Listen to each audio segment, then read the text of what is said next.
Welcome to Merschman Seeds Cup of Joe. On this episode, we have a discussion on drought conditions. See a map from Blue Water Outlook showing needed precipitation to end drought conditions. The 2025 Brandt Research and Development Guidebook is available. Ben highlights a few of their studies and trial work. And hear about spring nitrogen application considerations from Dylan. Hi, welcome to Merschman Seeds Cup of Joe. Today we got Joe, Dylan, and Lynn, and we are going to start off with a graphic this week from Blue Water Outlook. There is a subscription service where John shares climatological information, and I found this one was pretty interesting, so I grabbed it as a screenshot, and it states the precipitation needed to end the drought conditions in the next 2 months. So if you look on the bottom left-hand corner, the key is there. The light yellow colors are indicating that we're going to need 4 inches of rain in the next 2 months to end our drought conditions. The next bar is 9 inches, so Champaign County, Illinois, as you get into the eastern portion of Illinois and moving further south, 9 inches in the next 2 months is what they're going to need. But then you get into some of our sales territory that's in the Arkansas, Kentucky, Tennessee region. They are in a bit of a drought, you could say, and they are needing 14 inches of moisture or precip in the next 2 months to get their groundwater refilled for available soil moisture. So good news is they have 2 different storms coming in the next 2 days, or the next 2 weeks, that are supposed to be helping and aiding that, getting them 3 to 4 inches of rain from what I was paying attention to. So that's going to help, but we could definitely use a little bit of moisture to make sure everything's recharged.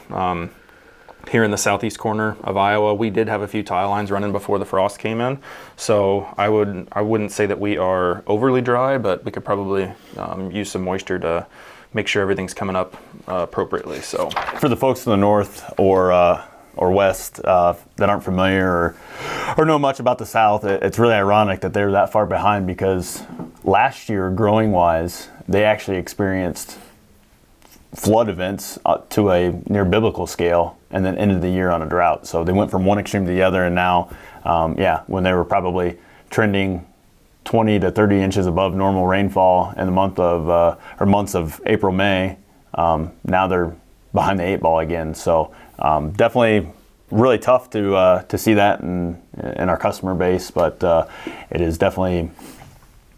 It's a real phenomenon that we saw the end of last year. I'm hearing some yield reports of corn and beans down there, late planted stuff. And then once they got it finally planted, it dried out enough to get planted, and then the well went completely dry. And the problem that they had too is, when we're talking about the rain events that they had, it wasn't like they were experiencing 1 to 2 inch rain events. They were experiencing 4, 5, 6, 7 inch rain events. So makes me a little bit nervous on that. Yeah, we need some pretty good sized rain, but we need a rain that actually permeates the surface, not just runs down the roadsides or across the top of the fields and into the ditches. Right, and I think most growers would agree with the fact that now would be the right time to be receiving some of these rains, and not April 15th. So get the groundwater recharged and get things ready for the growing season, because I would rather be a little bit dry rather than a little bit wet when it comes to planting time. So another one of the things, so the Brandt Research and Development 2025 Guidebook came out this past week, and this is always there's just a ton of research and a ton of good information that comes out of this. So I pulled a handful of sheets here just to highlight some of the studies that they did. The 2024-2025 field trials is the first one that I have up here, and they basically took 4 fields.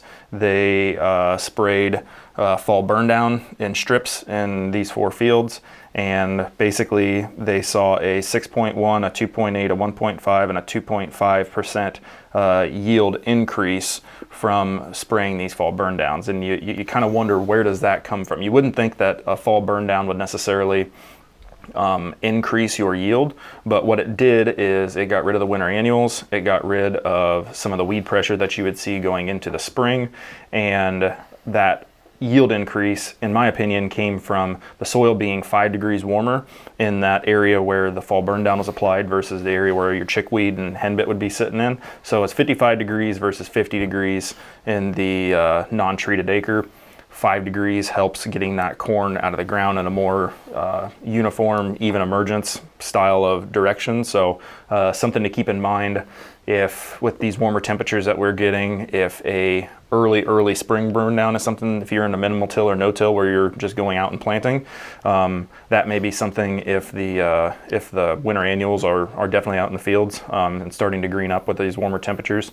A little bit of 2,4-D, a little bit of dicamba. This would be the right time to getting them knocked in the head so that your soil is warmer and you're getting your seedbed off to a better start. So 8.3 bushel per acre is what the average was between their 4 fields that they did the studies on.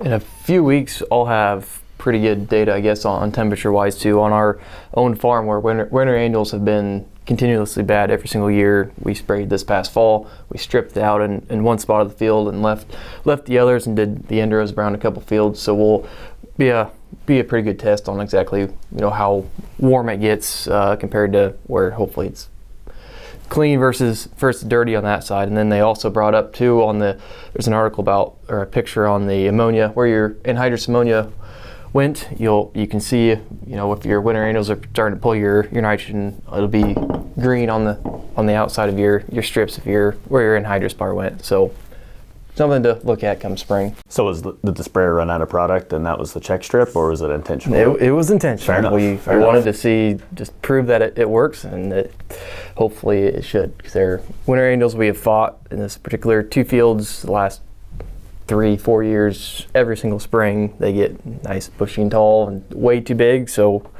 we went and did Valor and dicamba this past year for fall. Yeah, as we see the trend going to less fall tillage, it's definitely important to be having conversations on specifically the bean stubble going into corn. Seems like it's one that we, by rule, see a little bit more activity with winter annuals going out there because of the nitrogen source and whatnot. But if you're going to do some changing, and not saying that there's right or wrong way to do things, but one of the trade-offs of going out of fall tillage is that you have to manage your winter annuals. And the problem related to the rainfall conversation that we've had is, you'd like to be a little bit drier. We have been a little bit more wet, I guess. And the problem with winter annuals in that situation is that once you get behind them, that thing's turning into a carpet, and you're going to have a really fun time trying to drag a piece of machinery through it at that point. So then you're back to having to spray it. Yep. So do it on the front side and buy yourself at least a little bit of a window. Yep. The next piece also comes from the Brandt Research and Development. We actually talked about this about a month ago. It was from their 24 results, but it has to do with their Smart KB application on kernel fill, and the University of Purdue actually did this study for them.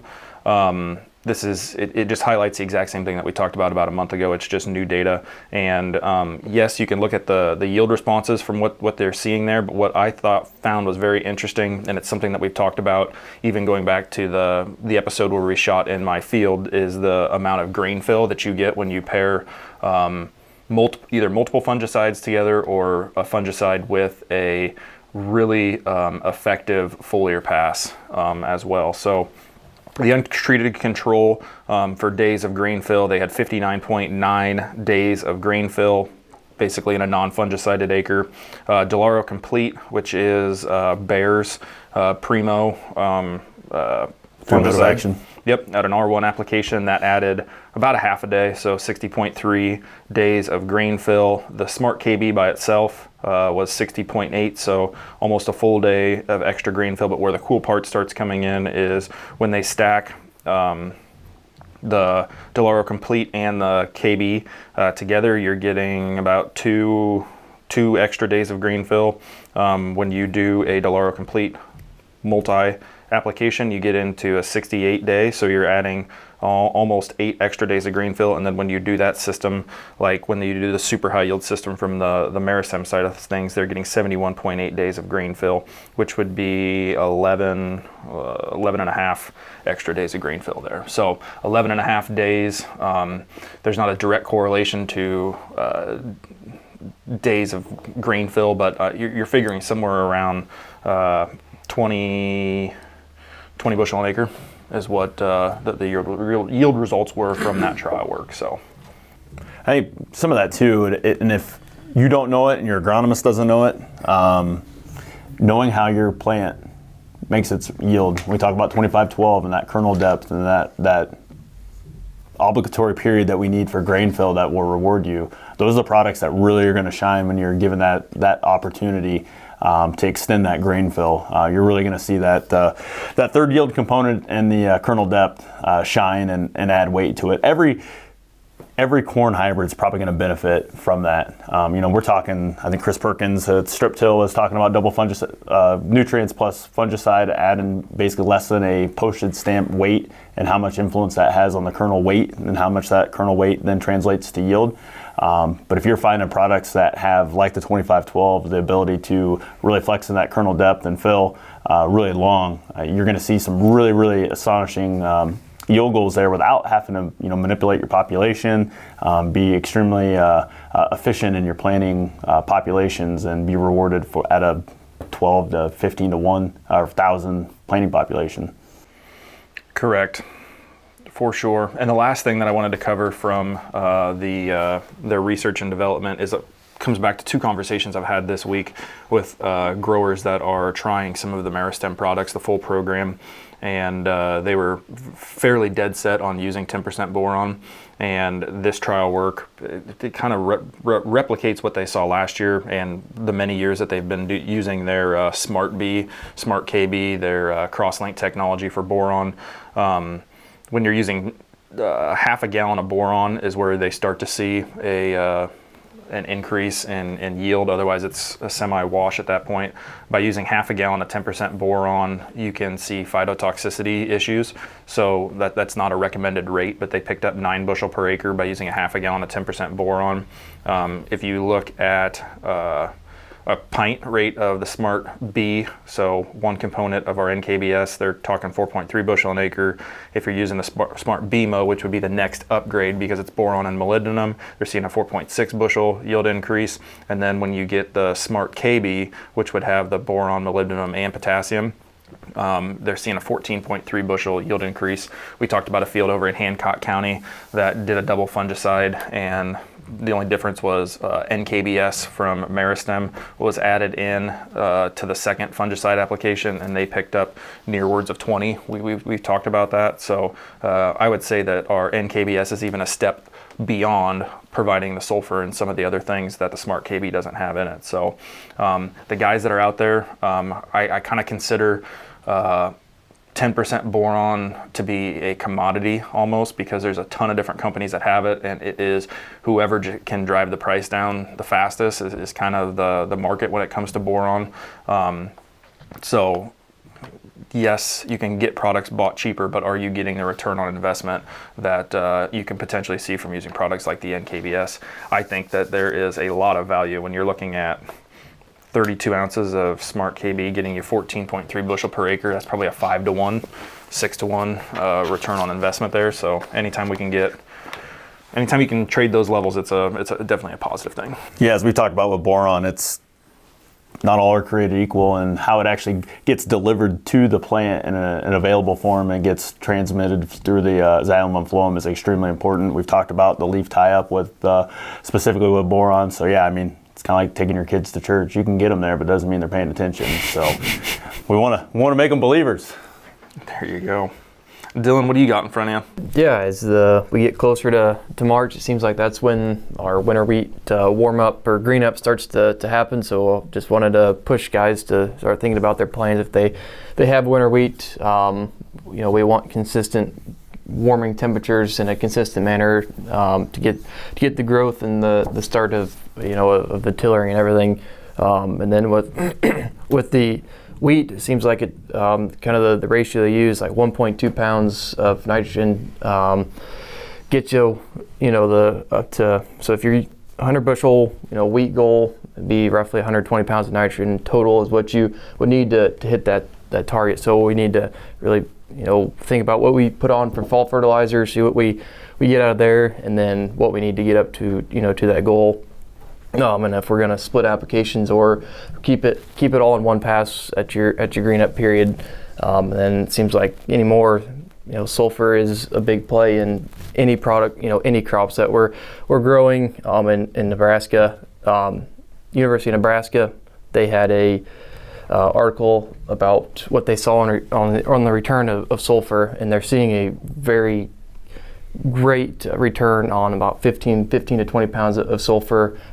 Their biggest thing is that they like to use ATS through with their green up period. They're already going over it. They just throw it in with their 28 or 32, whatever they're using, and they're seeing really good returns on it. So something to keep in mind. We've seen really good results in corn. Seems like that target is still not set on where we need to be, and even in soybeans, when they just turn that pale yellow color, we're seeing very good results. So I think we can continue to keep going with the wheat. So just keep that in mind as temperatures start to go up, I guess, hopefully for good. Very considerably coming up here. Yeah. So saw a floater moving through a field yesterday on the way home. And it wasn't leaving, maybe a little bit of lug marks, but nothing too bad. So yeah, a good opportunity to get out there. Yeah. So like if you're going to do a 2-pass system, if we need more tillers, we want to upload that's like 60% up there. Then before we get to joint the rest of the 40 to get the growth and everything there. So if you're going to do one shot, that's easy at green up. Just make sure you're at that green up stage where we're going to continue to keep growing to grow it and tiller out. When we get down to like the St. Louis area, it's more common for the green up to happen in St. Louis and South, I guess, in that February timeframe. Yep. For our northern wheat growers, most of the time we are doing applications sometime around the middle of March with 65-degree temperatures. And it kind of looks like we're going to make it through the end of February. We might be pulling the trigger. We maybe should be pulling the trigger the last week of February, maybe even slightly earlier than that when we start to see green up. And it should be easy this year to see when green up happens. Some years the wheat doesn't really brown off. Right.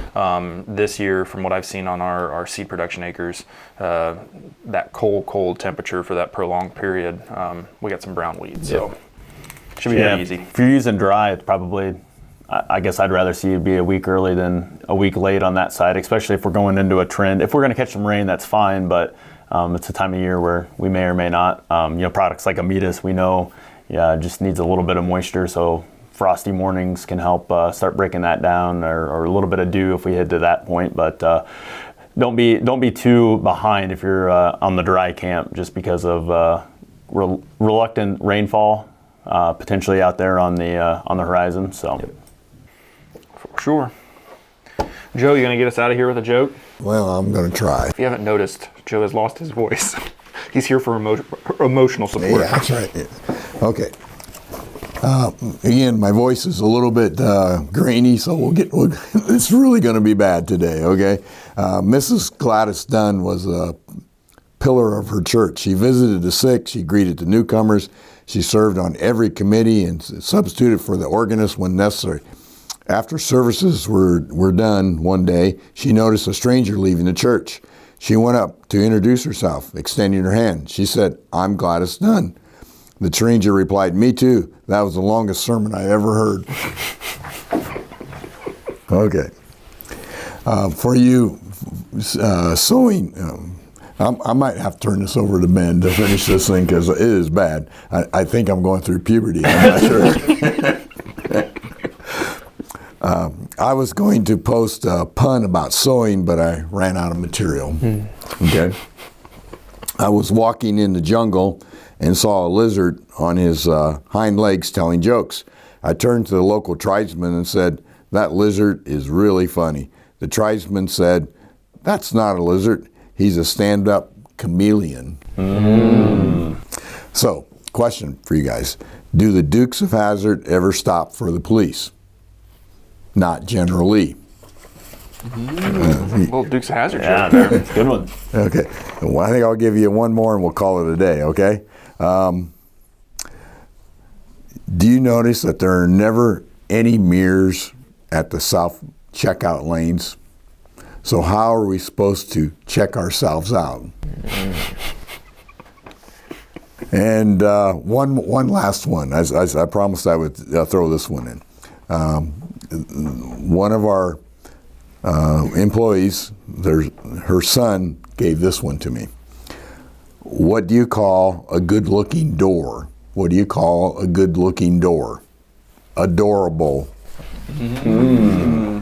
Well, thanks for watching this week. I apologize for my voice. I really sincerely appreciate your business. Hope your family is safe and healthy, and we'll see you next week.